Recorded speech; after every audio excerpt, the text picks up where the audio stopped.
বাঙালি খানায় সবাইকে স্বাগত জানাই। তবে জানেন তো, গরমের দিনে যদি উচ্ছে দিয়ে এমনভাবে ডাল রান্না করা হয় যে তেঁতুর ডাল খায় না সেও কিন্তু চেটেপুটে খাবে। অনেক টিপস সহ আপনিও খুব সহজে রান্নাটা করে নিতে পারবেন। তবে তেল মশলার পরিমাণ খুবই কম। তবে আমার বাড়িতে কিভাবে তেঁতুর ডাল রান্না করা হয় চলুন সেটা একবার ভিডিওর মাধ্যমে দেখে নেওয়া যাক। আজকে রান্না করব তেঁতুর ডাল। হাফ বাটি দেশি মটরের ডাল নিয়েছি। 4টে উচ্ছে লম্বা লম্বা করে ফালি দিয়ে কেটে নিয়েছি। আমি উচ্ছেগুলোর দানা ছাড়িয়ে নিয়েছি। আর বেশ কিছুটা পেঁপে বেশ লম্বা লম্বা করে কেটে নিয়েছি। আপনারা আপনাদের পছন্দ মতন সবজিগুলো কেটে নেবেন। এই পর্যায়ে উচ্ছেগুলোকে আমি ঠান্ডা জলের মধ্যে 20 থেকে 25 মিনিটের জন্য ভিজিয়ে রেখে দেব। তাহলে উচ্ছের তেতো ভাবটা কমে যাবে।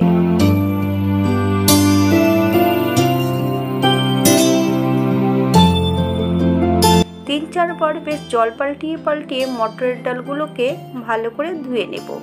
প্রেসার কুকারে একটা হুইসেল দিয়ে 10 মিনিটের জন্য প্রেসার কুকারটাকে স্ট্যান্ডিং টাইম দিতে হবে, তাহলে সেদ্ধ হয়ে যাবে। তবে যতটা ডাল অ্যাড করবেন জল কিন্তু তার দ্বিগুণ অ্যাড করবেন। এই পর্যায়ে কিছু মশলা বেটে নেব। 1 চামচ সর্ষে আর বেশ কিছুটা আদা বেশ মিহি করে বেটে নিতে হবে। আপনারা যদি পোস্ত পছন্দ করেন তাহলে অ্যাড করতে পারেন।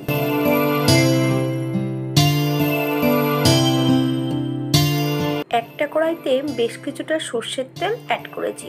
তেল গরম হওয়া পর্যন্ত অপেক্ষা করতে হবে। এই পর্যায়ে আমি সম্পূর্ণ উচ্ছেগুলো অ্যাড করব, কিন্তু উচ্ছে ভাজার সময় নুন অথবা হলুদ দুটোর কোনোটাই ব্যবহার করব না। উচ্ছে ভাজার সময় যদি নুন ব্যবহার করা হয় তাহলে উচ্ছের নিজস্ব জলটা বেরিয়ে গেলে উচ্ছে কিন্তু বেশি তেতো হয়ে যাবে। এই পর্যায়ে উচ্ছেগুলো তেল থেকে তুলে নিতে হবে। একই তেলে রান্না করব। ফোড়নে রেখেছি 1 চামচ ধনে আর 1 চামচ কালো সর্ষে। ফোড়ন থেকে সুগন্ধ বেরোলে সম্পূর্ণ ফোড়নটা একটা হাতার মাধ্যমে কেটে রেখে দিতে হবে একটা পাত্রে।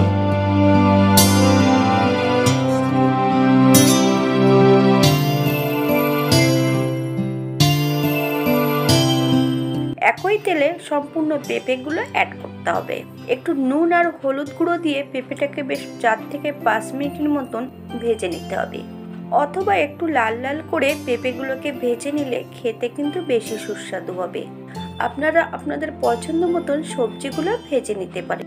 তবে আমি এখানে শুধু পেঁপেই অ্যাড করেছি, আপনারা অন্য সবজি দিয়েও এটা রান্না করতে পারেন।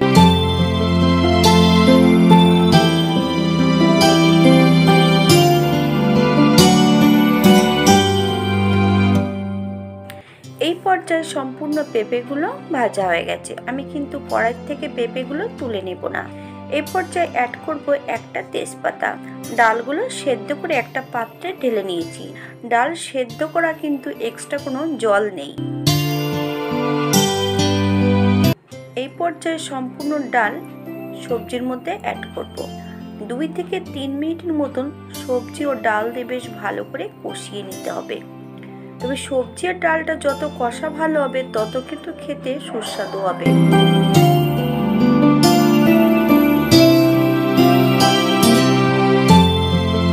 এই পর্যায়ে অ্যাড করতে হবে 1/2 চামচ হলুদ গুঁড়ো, 1/2 চামচ নুন। আপনারা স্বাদ অনুসারে নুনটা অ্যাড করবেন। 2 থেকে 3 মিনিটের মতন আবারও আমি বেশ ভালো করে নেড়ে নেব।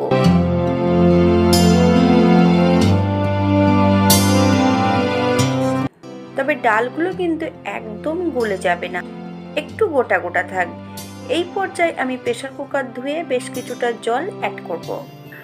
আপনারা আপনাদের পছন্দ মতন জলটা অ্যাড করবেন। 5 থেকে 7 মিনিটের জন্য ঢাকা দিয়ে দেব পেঁপেগুলো একটু সেদ্ধ হবার জন্য।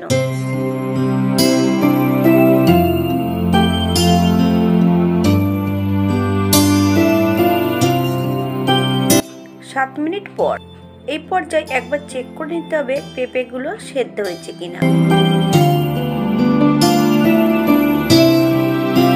পেঁপেগুলো যদি সেদ্ধ হয় এই পর্যায়ে অ্যাড করতে হবে উচ্ছেগুলো অ্যাড করার পর হাই ফ্লেমে ফোটাতে হবে 1 থেকে 2 মিনিটের মতন। বেশি সময় ফোটালে কিন্তু আবার তেতো হয়ে যাবে। এই পর্যায়ে অ্যাড করব বেশ কিছুটা চিনি।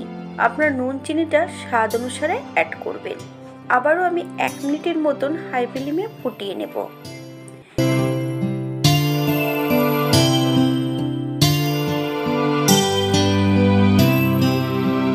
এই পর্যায়ে সম্পূর্ণ বাটা মশলাটা অ্যাড করব।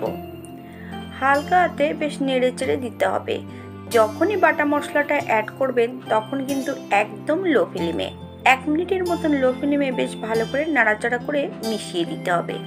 আবারও 1 থেকে 2 মিনিটের মতন হাই ফ্লেমে ফুটিয়ে নিতে হবে। এই পর্যায়ে অ্যাড করব ভেজে রাখা মশলাটা।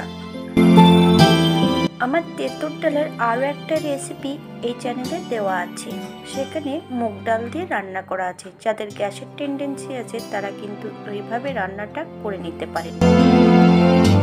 1 চামচ ঘি অ্যাড করব। গ্যাসের ফ্লেমটা এই পর্যায়ে অফ করে দিতে হবে। 5 মিনিটের জন্য স্ট্যান্ডিং টাইম দেব, তারপর সার্ভ করব। এটা দেখতে যেমন ভারী সুন্দর হয়েছে, এটা গরম ভাতে খেতে কিন্তু অসম্ভব ভালো। সম্পূর্ণ ভিডিওটি দেখে আপনারা আপনাদের নিজেদের পছন্দ মতন বানিয়ে নিন। আপনারা যদি নারকেল পছন্দ করেন তাহলে নারকেল কুড়িয়ে বেশ ভালো করে ভেজে অ্যাড করতে পারেন। আজকের ভিডিওটি এই পর্যন্ত। সবাই সুস্থ থাকবেন, ভালো থাকবেন। অন্যদিন নতুন রেসিপি নিয়ে আপনাদের সামনে আবার আমি হাজির হব। হাতে যদি সময় থাকে তাহলে একটা লাইক কমেন্ট করবেন, তবে শেয়ার করতে ভুলবেন না। ভিডিওটি ভালো লাগলে চ্যানেলটি সাবস্ক্রাইব করবেন। পাশে থাকা বেলটি কিন্তু বাজিয়ে দেবেন, নইলে নিত্য নতুন রান্নার নোটিফিকেশন পাবেন না। নতুন ও পুরনো সকল বন্ধুদের অসংখ্য ধন্যবাদ ভিডিওটি দেখার জন্য।